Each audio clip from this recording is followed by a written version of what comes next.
Hey, welcome back to No Hype Beer Reviews. Unless it's your first time, then welcome. Please consider subscribing. If you do, hit the notification bell, get all the updates. Really excited for today's video. The beer's courtesy of Dave. Thanks so much, Dave. I really appreciate it. It's also Tuesday, so Tuesdays is when I try to test my palate, do something that's maybe a little different, a style maybe I don't drink a lot of, maybe an adjunct I'm not familiar with, a mystery beer. I might even branch out and do like spirits and wine and things like that. You know, just things to kind of break up the norm of my beer reviews, but also maybe to help me pick out flavors better and do a better job. And when I saw this, I knew Dave was sending me 2 pumpkin beers. But when I saw what this one specifically was, I was like, maybe this would be a good Tuesday beer. So it's Carton, and of course Carton's doing something a little funky. And just a free plug, I love Augie Carton does a podcast called Steal This Beer. Love that podcast. Make sure you check it out if you listen to podcasts and want a good beer podcast. That one's really good. So this is pumpkin cream. It's a cream ale. Now, yeah, if you watch my channel, you know I haven't reviewed a lot of cream ales, which means I don't drink a lot of cream ales. I have had a lot of cream ales in my life, just not a lot lately, especially since I've been doing the channel, so the last few years, right? But this is there's 2 things about this that are not normal for a cream ale. 1, it has pumpkin in it, okay. But 2, it's 9%. Most cream ales I've had hover around 5%. So just like I said, when I saw this, I'm like, I think this will be a good, a little different than what I've been doing. And it said, if I remember correctly, it does not have some of the more traditional things when you think of like a pumpkin pie style beer. We roasted the meat touched with orange oil, pink peppercorns, and candied ginger. He likes to do a lot of culinary inspired beers, so you can kind of see that here. But yeah, I'm really excited for this one. For being such a big fan of the podcast, I can't get Carton easily in New York, or at least where I live in New York. So it's always a pleasure to drink, some of the beers. My uncle's a huge cream ale fan. My grandfather as well, and my uncle works at a brewery now that he's retired. He works at one, which is cool, and I know they brewed at least one cream ale that he came up with a recipe, which was pretty rad. But through him during the summer, sometimes we hang out and I drink some cream ales. But yeah, it's few and far between is the short version. I'll blame the beer for my dirty glassware and not me.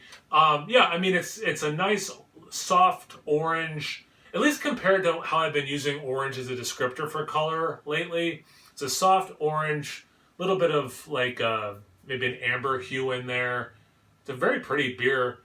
Barely off-white, tiny bubbles. They're breaking up into small, some medium bubbles in the center. Not quite like nitro level small, but definitely small. Let's get to the aroma. That is, you know what?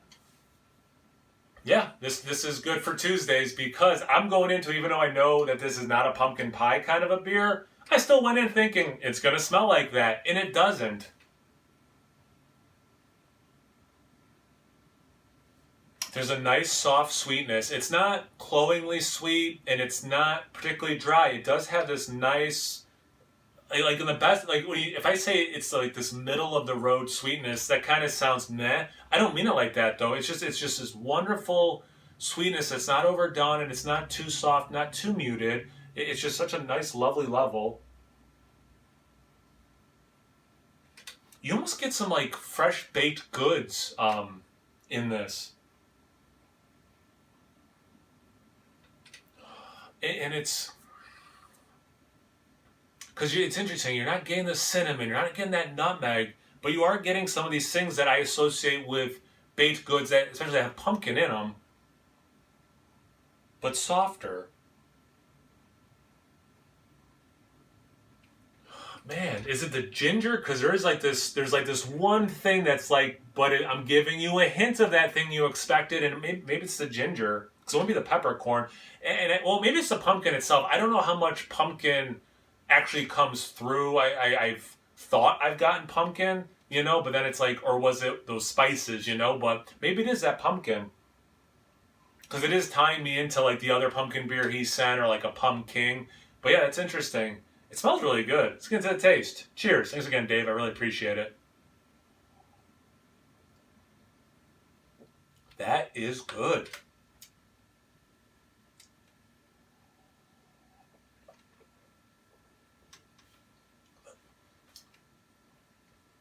It's a hair sweeter than the aroma let on.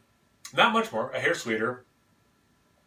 It is desserty that way, but not full on. I know it's not a stout, but not like pastry stout kind of sweetness, but like, or desserty, but it does skew a little desserty.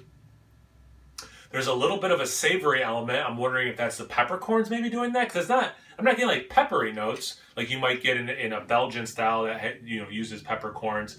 But there's like a nice savory thing that kind of cuts through that sweetness, which works really well.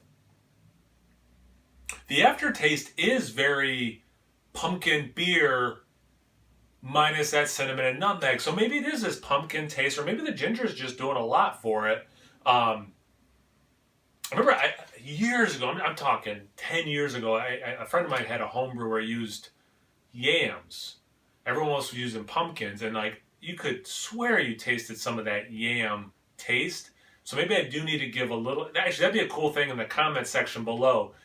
When you brew with pumpkins, like, do you get actual pumpkin taste? Like, I don't eat pumpkin, but I do eat a decent amount of squash, so obviously it's in that family. Maybe I should, delve more into pumpkin and like roasting it and eating it that way. But yeah, I'm super curious what people say about that. So yeah, definitely in the comment section below, weigh in on how much pumpkin specific taste you get when you brew with pumpkin.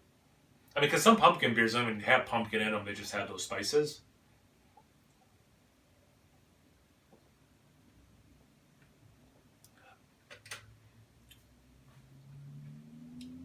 Hint of caramel. I mean, we're talking a small hint, a whisper, if you will, of caramel and vanilla. But I cannot use the word whisper strong enough. Like, it is that muted, but it's there. The only knock I have on this beer is like the moment it switches from that sweet to that savory, there is just that moment where it's not as pleasant. Like, what comes before and what comes after, I am in love with. There's this one moment where it's just like, oh yeah, and now this is nice again, which is kind of, usually in a beer, like a roller coaster of a beer, I'm on board for the whole thing, but there is to whatever, it's so minuscule. I'm really, to be honest with you, I'm just grasping at straws because I really like this beer to have something that's not just me praising it. But that'd be like my one critique is there's that moment of transition where it doesn't quite work for me, but it's so quick, and then it's back to being delicious. It's not a big deal. It's certainly not going to deter me from finishing this can and enjoying every moment of it. But this is a cool beer and definitely fits into, at least in my mind, I don't know, from a viewing point of view, what people expect from me on Tuesdays, but for what I'm trying to accomplish, this hits that. So that's really rad, too. So, again, Dave, thank you so much, man. I really appreciate it. Ironically, my uncle's name is Dave, and he's a cream ale fan in the family, like I was saying before. I'm going off on a tangent. It's time to wrap this up. Thanks again for sending it, Dave. I really appreciate it. Thank you guys for watching. I always appreciate that. Check me out on Instagram and Untappd. It's No Hype Beer Reviews at both those places. So always please like, comment, subscribe, and most importantly, imbibe. Cheers, everyone.